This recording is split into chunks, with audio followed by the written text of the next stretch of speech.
आणि मग कृष्ण परमात्म्याने सांगितलं, जितकं समजवायचं होतं मी समजवलं, शेवटी विनाश कालेन विपरीत बुद्धी, आता तुम्हाला जगतामध्ये कोणीच वाचवू शकणार नाही। आणि कृष्ण परमात्मा निघून गेले। ज्या दिवशी तुमच्या जीवनामध्ये साधूचं आगमन होतं, साधूच्या स्वरूपाने देव तुमच्या घरामध्ये येतो, ज्या दिवशी साधूचं परत पाऊल तुमच्या घरातून जातं, त्या दिवशी देव सुद्धा त्या घरातून निघून जातो। एक विनोदाने म्हटल्या जातं, तुका म्हणे आले घरा तोची दिवाळी दसरा, संत घरामध्ये आले का तीच दिवाळी आणि तोच दसरा असतो, पण साधू तसा पाहिजे। काही लोकांनी त्याच्या विपरीत सांगितलं, साधू संत आले घरा पुढचे दरवाजे बंद करा, तुमच्या नशिबाचे दरवाजे बंद होतील। मग साधूला ओळखायचं कसं महाराज? खरा साधू कसा? आता खरा साधू कसा हा प्रश्नच चुकीचा आहे। जो खोटा असतो तो साधू कसला? मग साधूचं लक्षण सांगितलं, अरे जे कारंजले गाजले, जे कारंजले गाजले, जे कारंजले गाजले, जे कारंजले गाजले, त्यासी म्हणे गो आपुले, त्यासी म्हणे गो आपुले, त्यासी म्हणे गो आपुले, त्यासी म्हणे गो आपुले, तोचे साधू ओळखावा देवतेने चिंतनावा, जे कारंजले गाजले, जे कारंजले गाजले, जे कारंजले गाजले।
साधू ओळखावा देवतेने जाणावा। ज्याच्या शब्दांमध्ये ताकद असते, ज्याचे शब्द परमात्मा खरे करून घेतो आणि ज्याच्या बोलण्यामध्ये परम पवित्रता असते, तो साधू असतो। जो कोणाकडून कसली अपेक्षा करत नाही, जो कोणाला लुटत नाही, कोणी मान दिला तर हसत नाही आणि कोणी अपमान केला तर रडत नाही, त्याला साधू म्हणावं। कोणी आलं तर आनंद नाही आणि कोणी गेलं तर दुःख नाही, ही अवस्था प्राप्त होणं म्हणजे साधूपण आहे। आणि मग पुढे काय झालं शुकमुनी? कृष्ण परमात्म्याने समजवल्याच्या नंतर तर दुर्योधनाने ऐकलं नाही, म्हणे नाही मग पुढे विनाश, मग विनाशाचा स्त्रोत मला ऐकायचे। युद्ध पुकार चालू झाला, कौरवांचे सगळं सैन्य त्या बाजूने उभय महासागरासारखं, नजर जाईल तो पर्यंत सैन्य। याच्यामध्ये कृपाचार्य, द्रोणाचार्य, भीष्माचार्य, दुर्योधन, शकुनी, अश्वत्थामा, शल्य, कर्ण आदी करून सगळेचे सगळे एका पार्टीमध्ये, आणि इकडच्या पार्टीमध्ये 5 पांडव आणि कृष्ण परमात्मा।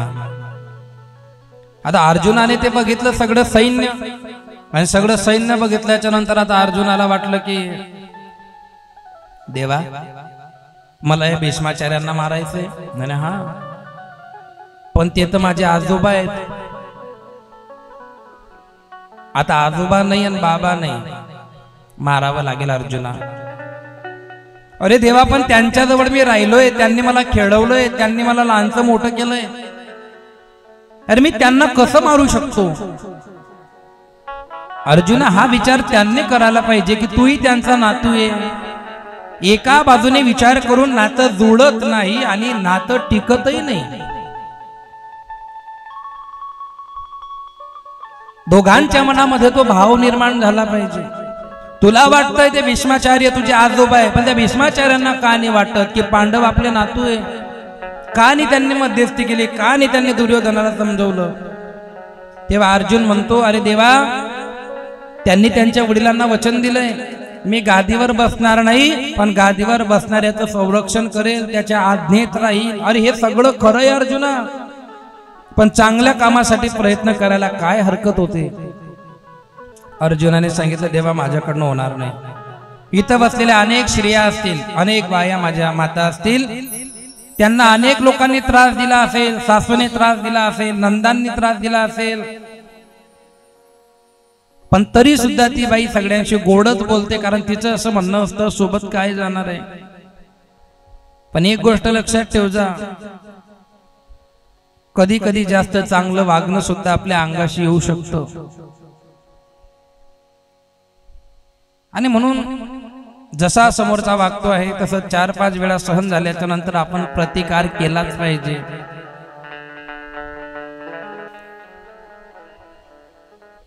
अगर रिश्ता निभाना चाहते हो तो झुक जाओ. जरा गौर से सुनना. अगर रिश्ता निभाना चाहते हो तो झुक जाओ, लेकिन रिश्ता बचाने के लिए हर बार तुम्हें झुकना पड़े तो रुक जाओ और वहां से निकल जाओ. जिस संगत में अच्छे विचार और जिस पंगत में अच्छा खाना ना हो, वो दोनों तुरंत त्याग देने चाहिए. दोनों. अर्जुनाने सांगितलं, रे हे बघ द्रोणाचार्य यांनी तर मला धनुष्य बाण चालवायला शिकवलाय, मी यांना मारणार? अर्जुना, मारावं लागेल, ऑप्शन नाहीये. आता अर्जुन नाही म्हणतो युद्ध करायचं आणि कृष्ण परमात्मा म्हणतो युद्ध करावं लागेल. आता उत्कंठा वाढली की पुढे काय होणार आहे? नेमकं काय असं झालं की अर्जुन तयार झाला युद्धाला? 1 वेळा 2 वेळा 3 वेळा अर्जुन ऐकतच नाहीये. आणि मग अर्जुन रथाच्या खाली उतरला, धनुष्यबाण ठेवून दिला आणि पडायला लागला. अर्जुन, देवा मला संन्यासी व्हायचंय, मला आता कर्म करायचं नाही. आता देवाला फार राग आला. देवाने अर्जुनाचा हात पकडला आणि अर्जुनाला प्रश्न विचारला, कर्म म्हणजे काय? कर्म म्हणजे काय? नेमकं संन्यासी घेऊन तुला काय सिद्ध करायचंय? तेव्हा अर्जुनाने सांगितलं, मला कर्मच करायचं नाही, मला हातात धनुष्यबाणच उचलायचं नाही. अरे अर्जुना, धनुष्यबाण हातात उचलणं ही कृती आहे, कर्म नाही. पण अर्जुन म्हणतो, कृती असो का कर्म असो मला सांगूच नको. देवाने त्याला शांततेने समजवलं, कर्माचे 2 प्रकार आहेत अर्जुना, लक्ष देऊन ऐक जा. कर्माचे किती प्रकार आहे? 2. एक ऐच्छिक कर्म आणि एक अनैच्छिक कर्म. समजलं नाही महाराज? समजून सांगतो. काही कर्म आपल्या हातामध्ये आहे, काही कर्म आपल्या हातामध्ये नाहीये. मग कोणते कर्म आपल्या हातात नाहीये? तर डोळ्यांच्या पापण्या खालीवर करणं हे आपल्या हातामध्ये नाहीये. आपलं हृदय जे धडधड करतंय ते आपल्या हातामध्ये नाहीये. आपण जो श्वास घेतो आहे आणि श्वास सोडतो आहे तेही आपल्या हातामध्ये नाहीये. पण हे जरी आपल्या हातामध्ये नसलं पण तरी ते कर्म आहे, कारण कृती चालू आहे आणि कृतीतून जन्माला येतं त्याचं नाव कर्म आहे. काय नाव आहे? कर्म. आणि मग अर्जुनाने सांगितलं, याच्यात माझा काय? अरे जरी तू संन्याशी झाला, संन्याशी होऊन तू तपाला बसणार आणि तपाला बसून तू काय करणार? देवाचं नाव तर घेणार. मग देवाचं नाव घेणं हे बी कर्मच आहे. श्वास घेणं श्वास सोडणं हे बी कर्मच आहे. तिथं बी तुला कर्म करायचंच आहे. आणि कर्म करून देव भेटतो का नाही मला माहित नाही तुला तिथं. पण या युद्धामध्ये तुला दोन ऑपॉर्च्युनिटी आहे. एक, जर युद्ध करताना तू मेला तर डायरेक्ट स्वर्ग, आणि जर वाचला तर हस्तिनापूर. दोन चॉईस आहे. अर्जुन ऐकायला तयार नाही. आणि मग आता देवाचं डोकं फिरलं. देव रथावरून खाली उतरले. अर्जुनाचा हात सोडला आणि डायरेक्ट रथाचं चाक काढून घेतलं. सगळी माया थांबवली आणि अर्जुनाच्या समोर आता ते रथाचं चाक डायरेक्ट भीष्माचार्यांच्या छातीत मारायची तयारी आहे देवाची. आणि मग अर्जुनाने हात धरला. नको देवा, मूर्ख समजतो का रे?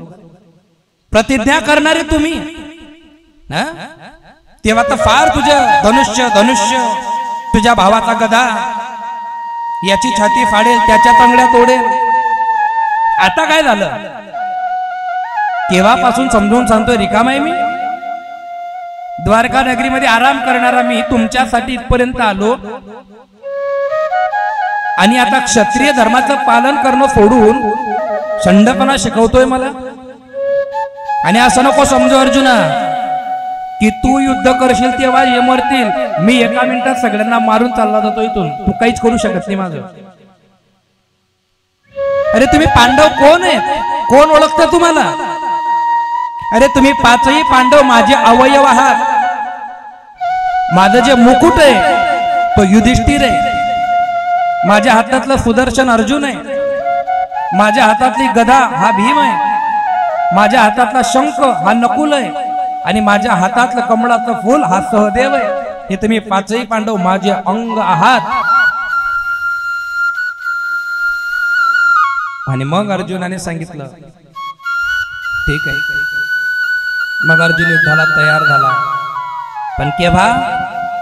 7 श्लोक 18 अध्याय श्रीमद भगवत गीता यांचा जन्म झाला.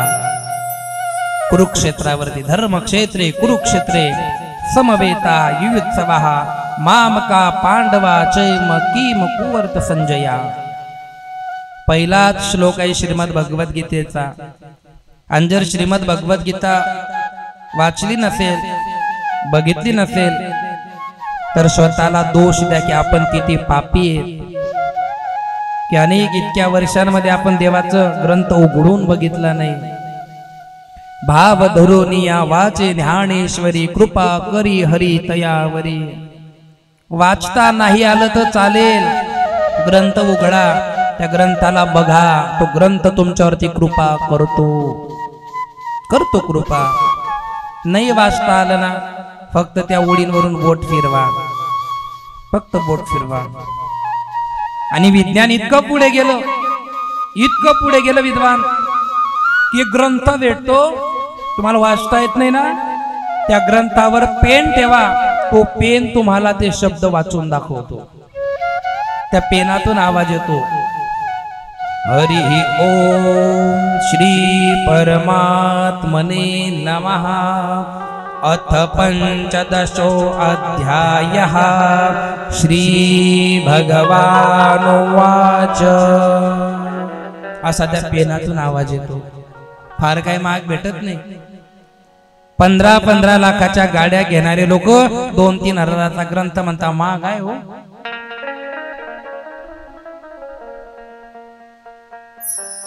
ज्ञानार्जन कुठून होईल याच्याकडे लक्ष गेलं पाहिजे. आज 7 दिवसापर्यंत ज्यांनी कथा ऐकली, हो म्हणा का नाही म्हणा, रोज तुम्हाला काहीतरी नवीन ऐकायला भेटलं. घरी गेल्यावर तुम्ही त्या गोष्टीचा जर विचार केला असेल तर आनंद प्राप्त होतो. आणि मग माणसाच्या लक्षामध्ये येतं की या जगतामध्ये देवा व्यतिरिक्त सगळं खोटं आहे. किती दुःख आहे. लहानपणी ज्यांना लहानचं मोठं केलं तेच शाळा शिकल्याच्या नंतर आपल्याला त्यांच्या घरात ठेवत नाही. प्रायव्हेसी पाहिजे असते त्यांना, प्रायव्हेसी. ज्यांच्यासाठी हाडाचे काळ रक्ताचं पाणी रातचा दिवस केला तेच मुलं एक दिवस म्हणतात काय केलं आमच्यासाठी, ते तर तुमचं कर्तव्य होतं, आणि सहज लात मारून चालले जातात. आणि मग लक्षामध्ये येतं की जगात आपलं काहीच नाही. जेव्हा आपला अपमान होतो, जेव्हा आपले लोक आपल्याला टोचून बोलतात, जेव्हा घरामध्ये आपली किंमत राहत नाही. एकेकाळी घराचा व्यवहार माझ्याकडे होता आणि एकेकाळी आता माझ्याच घरातले लोक मला विचारत सुद्धा नाही. हा संसार आहे आणि हीच आपली लायकी आहे, हीच आपली संसाराची परंपरा आहे. अंगात ताकद आहे जोपर्यंत तुम्ही कमवताय, जोपर्यंत तुम्ही घर चालवताय, तोपर्यंत तुम्ही घरात आले का लगेच तुम्हाला पाणी, बाथरूम मध्ये पाणी, जेवण तुमच्या मनाचं, साहेब साहेब साहेब, मिस्टर, अशी तुमची वरवर होईल. तुम्हाला घाबरण्याचं नाटक केल्या जाईल. एक दिवस त्यांच्या लक्षात येईल आता याचं काम गेलं, आता याचे अवयव थकले, आता म्हातारा झाला, आता काही करू शकत नाही. मग त्या साहेबाची जागा गॅलरीमध्ये खुर्ची पडेल.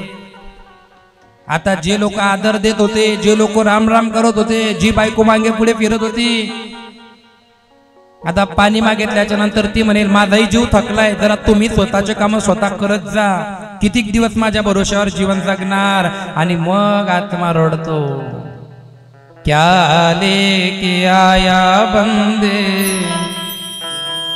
क्या लेके जाएगा, 4 दिन की जिंदगी है 2 दिन का मेला. मान मेरा कहना नहीं तो पछताएगा, ये मिट्टी का खिलौना.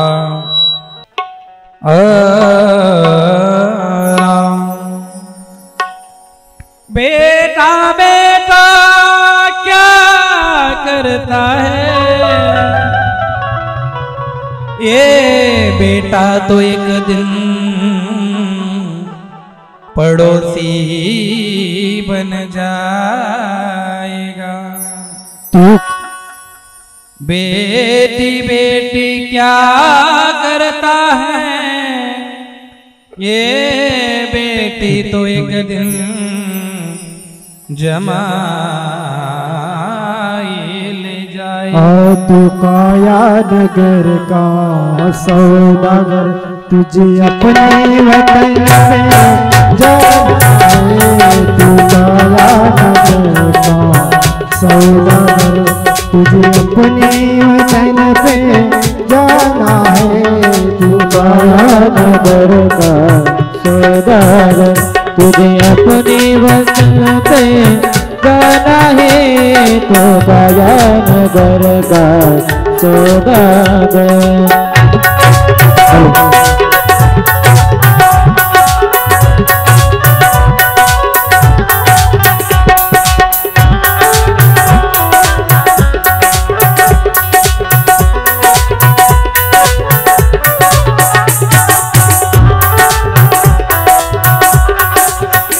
बहन कहे भाई मेरा है, भाई कहे बहन मेरी है.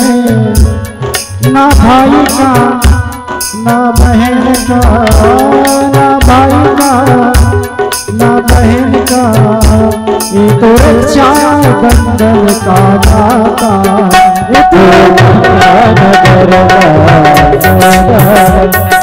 अपने वतन पे जाना है. तू काया नगर का सौदागर.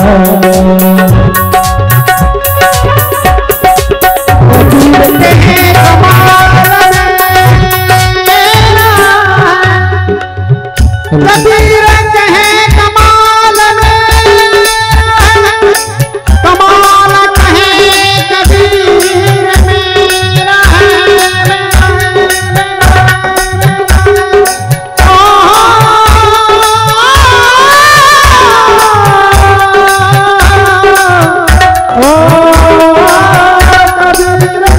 कमाल में, कमाल कहे कबीर मेरा है.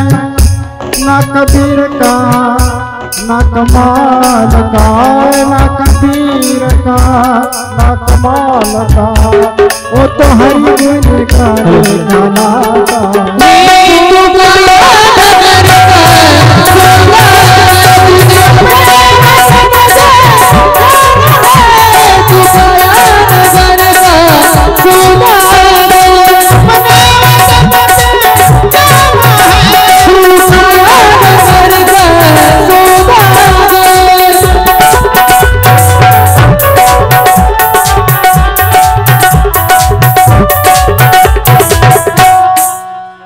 तू काया नगर का सौदागर तुझे अपने घर को जाना है। तू काया नगर का सौदागर।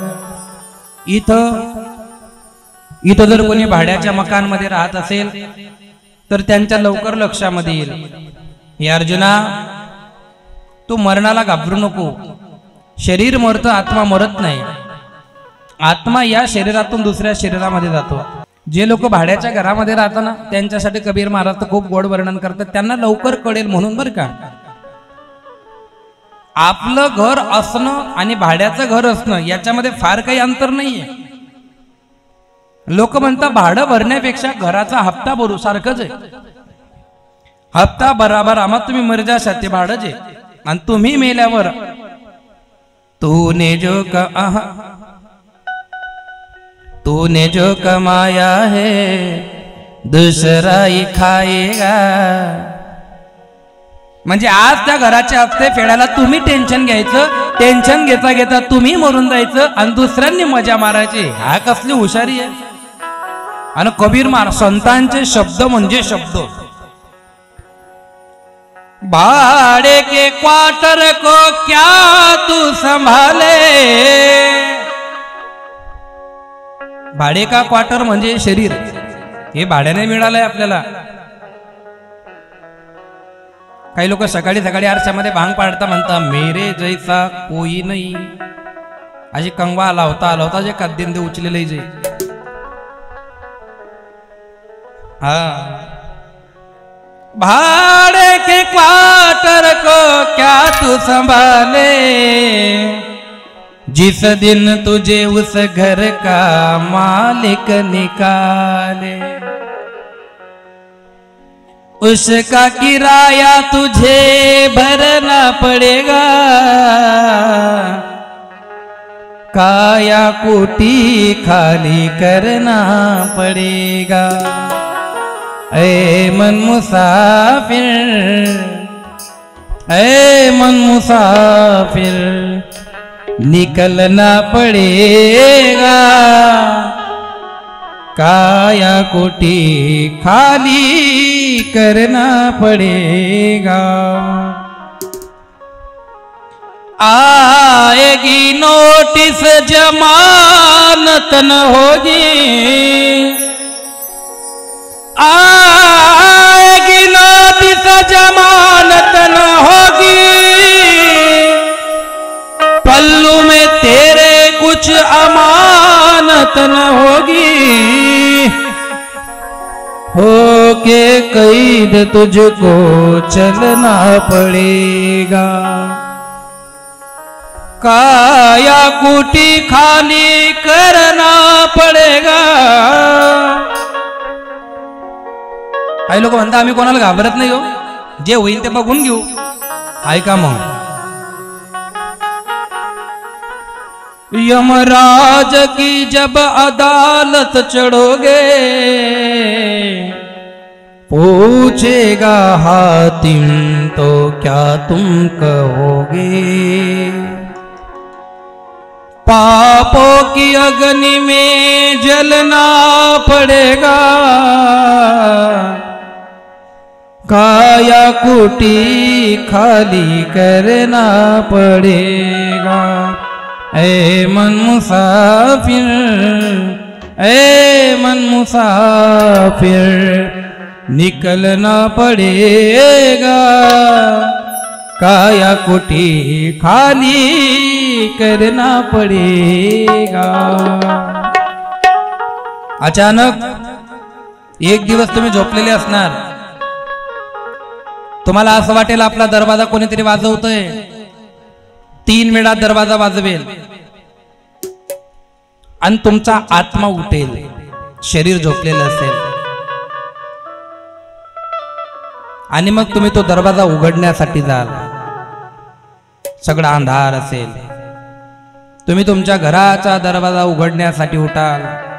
तुम्ही दरवाजाची लॉक खोलाल, डोळे बंद आहेत, लॉक खोलाल, दरवाजा उघडणार आणि दरवाजामध्ये उभा असेल तो काळ पुरुष यमराज.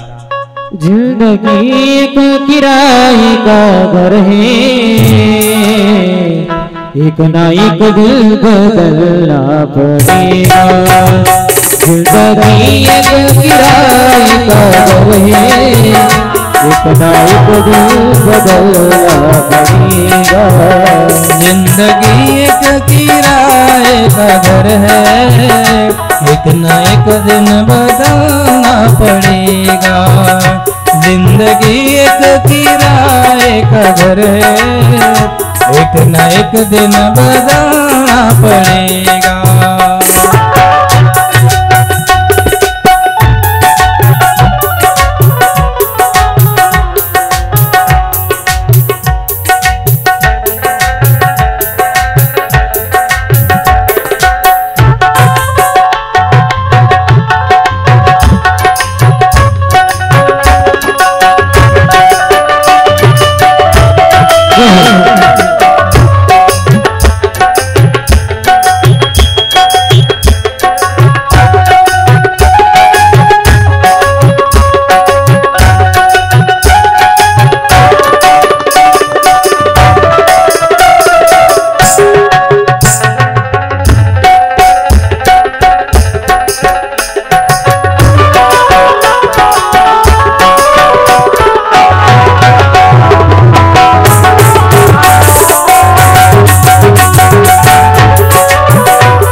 बदलना पड़ेगा. वो तो जब तुझको आवाज देगी, घर से बाहर निकलना पड़ेगा. घर से बाहर निकलना पड़ेगा.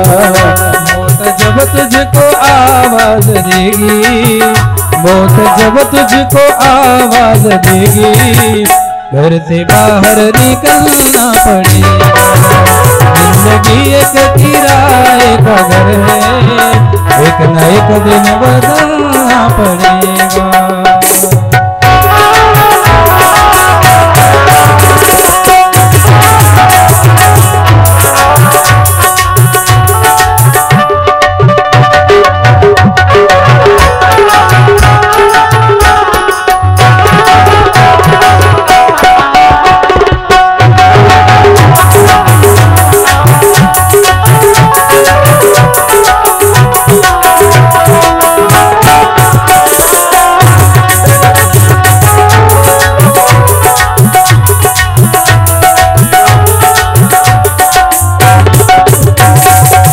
गोपाल कृष्ण भगवान.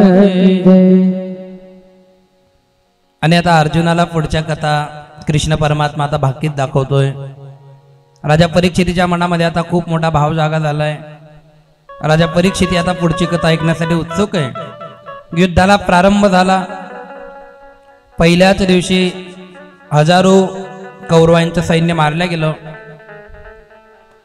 पितामह भीष्म सैन्य मारत होते, पण दुर्योधनाचं असं म्हणणं होतं की सैन्य मारू नका, सैन्य नंतर मारू, पहिले अर्जुनाला मारा. पहिले कोणाला मारा? अर्जुनाला मारा, भीमाला मारा, पांडवांपैकी कोणाला तरी मारा. आता भीष्माचार्यांचं म्हणणं होतं असा मूर्खपणा का बोलतो तू? मी इमानदारीने युद्ध करतोय. ज्या दिवशी माझ्या समोर अर्जुन येईल मी अर्जुनाला बी मारेल. पण अति इमानदारीने केलेलं कर्म लबाड लोकांच्या डोक्यात जातच नाही. 7 दिवसापासून आपण काही जमा केलं का? केलं नाही ना. अनेक ठिकाणी कथा करायला गेलो का लोक चर्चा करता, इधर तो सप्त धान्य दिख नाही रे, मग तू लई पोतान पोता दी टाक माले. माझा स्वभाव आहे जमा, मला करताच येत नाही, मला कोणाची स्तुती करता येत नाही, मला जास्त दानावर बोलता येत नाही.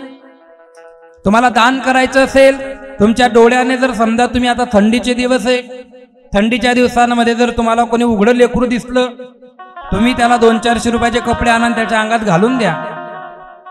एखादी म्हातारी बाई असेल, भीक मागत असेल, तिला हातपाय नसेल, आणि जर तुमच्या डोळ्याने दिसतंय की तिचं वय झालंय आणि ती फक्त पोट भरायसाठी पैसे मागते, तर तुम्ही तशा म्हातारीला एखादा लुगडं देऊन टाका, एखादं स्वेटर देऊन टाका. तुम्हाला जर माहिती असेल की आपल्या सोसायटीमध्ये, आपल्या या विस्तारमध्ये एखादी फॅमिली आहे की जे भाड्याने राहते, एखादी बाई विधवा आहे पण मुलांचं पोट भरण्यासाठी याच्या त्याच्या घरी धुणं भांडं करते, अशा बाईला तुम्ही दिवाळीचं काहीतरी देऊन टाका. तिला साडी चोडी घ्या, तिला तुम्ही काहीतरी तेलाचा एखादा डबा देऊन टाका. एक तेलाची कॅन गरीबाच्या घरात दिल्याने 6 महिने ते खातील, आणि 6 महिने खाता खाता 6 महिन्याचे 6 महिने तुम्हाला आशीर्वाद देतील. आम्हाला किती देणार आहे तुम्ही? आणि आम्हाला देऊन तुम्हाला फार म्हणजे आम्ही कधीच तुमचे उपकार जाणणार नाही. आमच्या समाजाला एक रोग झाला, ज्याच्या पोटात अन्न आहे ना त्याला जास्त खाऊ घालणार आणि गरीबाकडे बघणार नाही. कधी सुधारणार आहेत तुम्ही? डोळ्याने जिथं गरज दिसते ना तिथं दान करा, तिथं धर्म करा. मी मंदिर बांधतोय आणि मग तुम्ही मला काहीतरी द्या. मंदिर बांधायची इच्छा असेल तर मी स्वतःच्या इच्छातून मी ते केलं पाहिजे. मला काही समाजाने थोडीच सांगितलं की तुम्ही मंदिर बांधा. पण अशा गोष्टी जेव्हा मी समाजाला सांगतो तेव्हा आमचेच लोक म्हणतात की तुम्ही असं बोलायला नको. मी तर बोलणार. पंढरपूरला आमची पंगत असते म्हणून तुम्ही काहीतरी मदत करा. तुले आव वही ते पंगत दे, नाही आव वही ते राहू दे. मी जरी उद्या उठून तुम्हाला म्हटलं ना की मला तीर्थक्षेत्रावर पंगत घालायची, मला पैसे द्या, मला सांगायचं तुझे जेव घालणार इथं आण, आम्ही इथं खाऊ घालतो त्यांना भंडारा. समाजामध्ये जागृती होणं गरजेचं आहे. आणि जोपर्यंत जागृती होत नाही ना तोपर्यंत फक्त पुण्याच्या खाली मोठमोठं पाप शिजणार आणि ते तुमच्या लक्षात येणार नाही. आणि अनेक घटना घडल्या आहे आणि त्या घटना घडल्यावर मग समाज हुशार होतो, पण फसवणूक झालेली असते. मग काही लोक म्हणतील मग तुम्ही घेत नाही का कथेचे? हा भलता मोठा प्रश्न असतो. मग तुम्ही फुकट करतात का? पैसा भेटणं वेगळं आणि मागून घेणं वेगळं.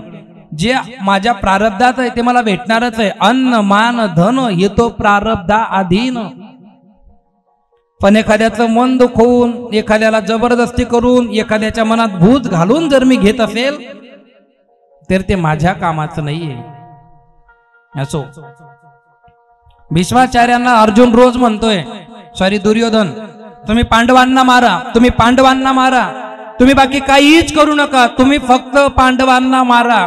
आणि आता भीष्माचार्यांना बी राग आला आणि भीष्माचार्यांनी भर युद्धामध्ये शंखू वाजवला.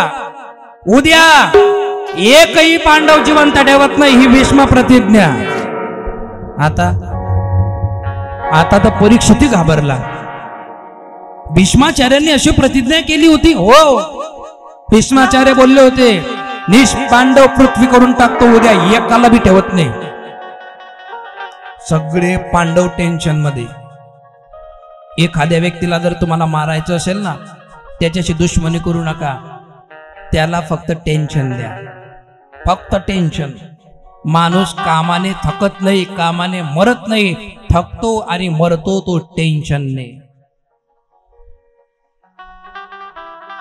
अर्जुन टेन्शन मध्ये. भीष्माचार्यांनी डायरेक्ट सांगितलंय आणि तो भाऊ काही चांगला नाही आणि त्याला कोणी मारू बी शकत नाही. इच्छा मृत्यू वरदान प्राप्त आहे त्याला. सगळे गेले कृष्ण परमात्म्याकडे. वसुदेव सुतम देवम कंसचानूरमर्दनम देवकी परमानंदम कृष्णं वंदे जगद्गुरुं. कान्हा, ऐकलं का भीष्माचार्य काय बोलले? कृष्ण परमात्मा झुला झुलत होते. कृष्ण परमात्मा म्हणतो का बा टेन्शन घेता, मी आहे ना. ममै वंश जीवलोके जीवभूता सनातनः मनः षष्ठाणि इंद्रियाणि प्रकृतिस्थानि न कर्षति. ए अर्जुना, जो होई मज अनन्य शरण त्याचे निवारी मी जन्म मरण. मला शरण आलेत ना तुम्ही, हा मी जाऊन झोपा. अरे पण तो भीष्म, अरे तुम्ही झोपा, हजार भीष्म येऊ द्या, मी आहे ना. ज्याला पुढचं कळतं तोच म्हणू शकतो मी आहे ना, टेन्शन नको लिहू. असं कोण हे बी म्हणे का, करते हो तुम कन्हैया मेरा नाम हो रहा है, मेरा आपकी कृपा से सब काम हो रहा है, मेरा आपकी कृपा से सब काम हो रहा. देवा मला माहिती आहे इथपर्यंत तूच केलं, पुढे तूच करणार आहे. अरे पण तो भीष्म आहे आणि त्याला विशेष वरदान आहे. त्याला वरदान नसतं तर आम्ही काही घाबरलो नसतो. पण तो जोपर्यंत म्हणणार नाही की मला मरायचंय तोपर्यंत तो मरणार नाही. मारणार कसं, देव म्हणतो मी आहे ना, तुम्ही झोपा, येशी चालू करा, पा चला निघा. झोपले पांडव. देवाने तिच्या बहिणीला बोलवलं, द्रौपदी इकडे. काय चाल, कुठे रडते का बरे तू, तो भीष्माचार्य तुझ्या नवऱ्यांना मारून टाकणार आहे म्हणून. आऊ भाऊ कवय काम पडी, चाल पायातल्या चपला काढ, पायातल्या साकड्या वगैरे काढ, डोक्यावर घोंगडी घे आणि माझ्या मागे मागे चाल. देवाला माहिती होतं भीष्माचार्य रागात बोलून गेले, पण पांडवांना मारणं भीष्माचार्यांसाठी एवढं सोपं नव्हतं. म्हणून भीष्माचार्य बी टेन्शन मध्ये जागी होते. मग द्रौपदी मातेला सांगितलं एक काम कर, गोंगडाट पर्यंत लिहिले जाय आणि डायरेक्ट पाया पडले. आली द्रौपदी. भीष्माचार्य तलवारीला असे धार लावत होते. तिने लगेच असं पाय धरले आणि प्रणिपात केलं. भीष्माचार्यांनी त्या तलवारीकडे लक्ष असल्यामुळे बघितलंच नाही कोण आहे काय. बाई आहे ना, सौभाग्यवती बाबा. तिने लगेच असं कुंगट वर केलं आणि आता भीष्माचार्यांनी बघितलं, द्रौपदी आणि हा मीच. एवढ्या रात्री कस काय आली तू, कशी आली काय आली ते जाऊ द्या, पण तुम्ही जो मला आशीर्वाद दिला त्याच्याबद्दल धन्यवाद. धन्यवाद. तुम्ही सकाळी बोलले ना मी सगळेचे सगळे पांडव मारून टाकतो, मैंने हा, पण आता तुम्ही मला आशीर्वाद दिला सौभाग्यवती भव. मग आता माझं सौभाग्य तुम्ही मारणार नाही हे पक्क झालं. कारण साधूचा शब्द आणि वचन हे फार प्रविष्ट असतात. एकदा बोलले की बोलले. भीष्माचार्याने तलवार बाजूला ठेवली. बाहेर कोणी आलंय का तुझ्यासोबत, आणि तितक्यात मग गोपाला गोपाला देवकी नंदन गोपाला, कृष्ण परमात्मा हसत बाहेर आले. आणि भीष्माचार्याने सांगितलं, देवा अरे असं का फसवतो, एकीकडे वचन आहे एकीकडे आशीर्वाद आहे, काय करू. देव म्हणतो तुझं मी टेन्शन निवारतो, टेन्शन नको घेऊ. आणि मग काय केलं हे ऐकण्यासाठी आता परीक्षित एकदम उत्सुक आहे की एकीकडे वचन आणि एकीकडे द्रौपदीला दिलेला आशीर्वाद काय पूर्ण होईल, दोघही पूर्ण होईल. कसं काय सांगतो ना, सांगू का जाऊ देऊ, दुसरं सांगू काहीतरी वेगळं. माय बाप नाही, जा जा जा जायचंय ना, लवकर जा.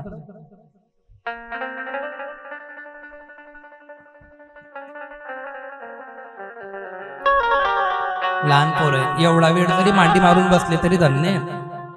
काही काही मरी घ्यात पण उन्हातच नाही. आमल्याने आवडत ते, अरे देवलेने आवडत तू ना काय लिबट ना, तुने लायकी आहे का. अरे आमदाराला भेटायचं असेल तर आमदाराची इच्छा लागते, खासदाराला भेटायचं असेल तर खासदाराची इच्छा लागते, एखाद्या मंत्र्याला भेटायचं असेल तर मंत्र्याची इच्छा लागते. माझ्या देवाच्या धर्ममंडपात येण्यासाठी तुमची इच्छा नाही चालणार, माझ्या देवाची इच्छा पाहिजे. कोणी बी उठायचं मी कथेला जातो, देव नाही येऊ देणार, देव लगेच आडवा जातो. अरे चाले हे शरीर कोणाची असते, चाले हे शरीर कोणाची असते, चाले हे शरीर कोणाची असते, चाले हे शरीर कोणाची असते. कोण बोलविते हरी बिना, कोण बोलविते हरी बिना, चाले शरीर कोणाची असते, चाले शरीर कोणाची असते. कोण बोलविते हरी बिना, कोण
चाले हे शरीर कोणाची असते, कोण बोलविते हरी विना, कोण बोलविते हरी विना, कोण बोलविते हरी विना, हरी विना. देखवी ऐकवी एक नारायण. कोणाच्या सत्तेने शरीर चालतं, कोण बोलवतं, कोण बघवतं? परमात्मा. हे भीष्मा, तोही माझा भक्त आहे, पांडवही माझे भक्त आहे, मी दोघांचंही रक्षण करेन. मी तुझं वचन खोटं जाऊ देणार नाही, तुझा आशीर्वाद खोटा जाऊ देणार नाही. उद्या तयारी करून युद्धामध्ये ये. सूर्योदय झाला, युद्ध चालू झालं. शंख फुकला आणि शंख फुकला, इकडे कौरव इकडे पांडव आणि भीष्माचार्य. पांडवांना माहित नाही आता, पांडव घाबरलेले थरथर करताय, धनुष्य उचलल्या जात नाहीये. भीष्माचार्यांना बघितलं, काय भीष्माचार्य, आणि भीष्माचार्याने हा बाण ओढला अर्जुनाला तर. आणि मग आता एंट्री होणार आहे कोणाची? अंबा, अंबिका, अंबालिका या तीन बहिणींपैकी दोघींचे तर लग्न झाले, पण जे अंबा होती, अंबा ही पडून गेली होती का नाही पहिल्या दिवशी? ही पडून कुठे गेली? ही दुर्वासा मुनींच्या आश्रमात गेली, तिने तप केलं आणि बाईची माणूस झाली. आम्ही असं सांगायचो ना कथेमध्ये 4 वर्ष आधी, तर हे लोक काय म्हणायचे, आता बाईची कुठे माणूस होते का? सांगा किती लोक दाखवू तुम्हाला. माझी क्रिकेटपटू मुलगा होता, मुलगी झाला, तो 4 दिवस झाले, झाला की नाही झाला? ट्रान्स डेंजर ऑपरेशन आले. आता जेंडर सुद्धा ट्रान्सफर करता येतं. मुलगीची मुलगा, मुलगाचा मुलगी, बाईचा माणूस, माणसाची बाई, माणसांनी लग्न केलेल्या घटना. बोला किती दाखवू मला. मुलीने लग्न केलं. आता अमेरिकेमध्ये दोघी मुलींनी लग्न केलं. मग असं काय चुकीचं लिहिलं ग्रंथांमध्ये की तुम्ही तेव्हा ऐकत नव्हते ना आता म्हणता हो खरंय. मग ही जी आता आंबा आहे ही श्रीखंडी नावाने आली. आता मुलगा बनून आली. मुलगा टोप घातलेला अमुक. आणि देवाने सांगितलं श्रीखंडी सगळ्या युद्धामध्ये तुला बाईला तर सहभाग नसतो पण आता तो पुरुषाच्या शरीराने ना हा अर्जुनाच्या पुढे उभी राहील. अर्जुनाच्या पुढे का बरं? तुला भीष्माला मारायचंय ना, त्याने तुझा अपमान केला ना, त्याने तुझा संसार खराब केला ना, तो मेला पाहिजे ना. आणि हा उभी राहील. भीष्माचार्यांच्या आणि अर्जुनाच्या मध्ये म्हणजे अर्जुनाच्या रथावर अर्जुनाच्या पुढे ती श्रीखंडी उभी आहे. आता भीष्माचार्यांनी तिला बघितलं हा माणूस नाही आहे, ही तर आंबा आहे. जरी माणसाचं शरीर आहे पण ही बाई होती. क्षत्रिय धर्म बाईला मारत नाही. आता देव म्हणतो मार बरं बाण. आणि बाण कधी मारला तर कोणाला लागेल? कोणाला लागेल? श्रीखंडीला. मग श्रीखंडीला जर बाण लागला तर भीष्माचार्य क्षत्रिय धर्माचं काय होईल? खंडन होईल. खंडन. चालू ठेव जा संगीत. आणि मग अर्जुनाला हे पटत नाहीये. पण हे अर्जुना जंग में और प्यार में सब चलता है. जसं प्रेमामध्ये 5 गोष्टी माप आहे. किती गोष्टी माप आहे? 5 प्रेमामध्ये. 1 प्रेम करत असताना तुम्ही कोण आहात काय आहात हा विचार होत नाही. ते माप आहे. तुमचं वय काय आहे, तुम्ही कसे दिसता, तुम्ही काय करता याला मॅटरच नाही प्रेमामध्ये. कारण प्रेम ही क्रिया शारीरिक नाहीये. प्रेम ही क्रिया मानसिक आहे, मनाला आनंद देणारी आहे जर ती खरी असेल तर.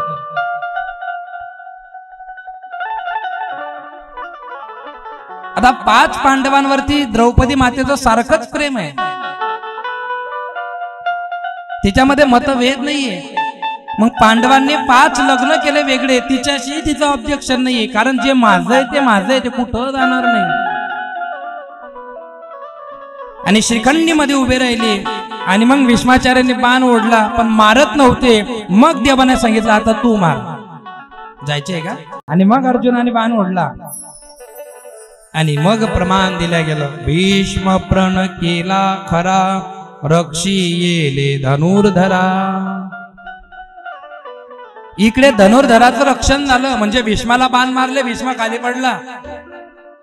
आणि भीष्माने जे सांगितलं होतं मी निष्पांडव पृथ्वी करेल त्याच्यासाठी भीष्म तयार आहे. पण मधी बाई आली आणि त्याच्यामुळे मलाच बाण लागले. आणि मीच जर खाली पडलो तर मी आता कसं पांडवांना मारू शकतो? म्हणून इकडे पांडवांचं रक्षणही झालं आणि दुर्योधनाला दिलेलं वचनही पूर्ण झालं. आणि मग रात्री भीष्माचार्याला भेटायला गेली ती द्रौपदी.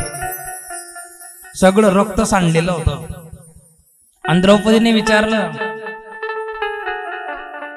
बरी आहे का तब्येत? भीष्माचार्य म्हणतो द्रौपदी कस काय चाललंय बाळा तुझं? सगळं व्यवस्थित आहे ना? भीष्माचार्य हे 2 शब्द कधी तेव्हा वस्त्रहरांच्या वेळेत बोलले असते ना तर आज ही वेळ आली नसती. तेव्हा भीष्माचार्याने काय वाक्य उच्चारलं. 1 नंबर वाक्य आहे. खरंय तुझं? तुला काय वाटतं? तेव्हा माझी इच्छा नव्हती बोलायची.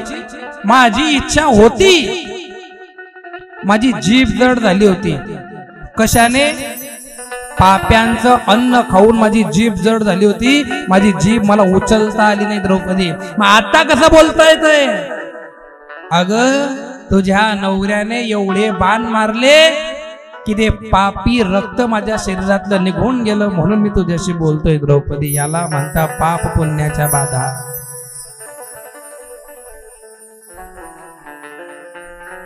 आणि मग पुढचं युद्ध सर्वांना माहिती आहे.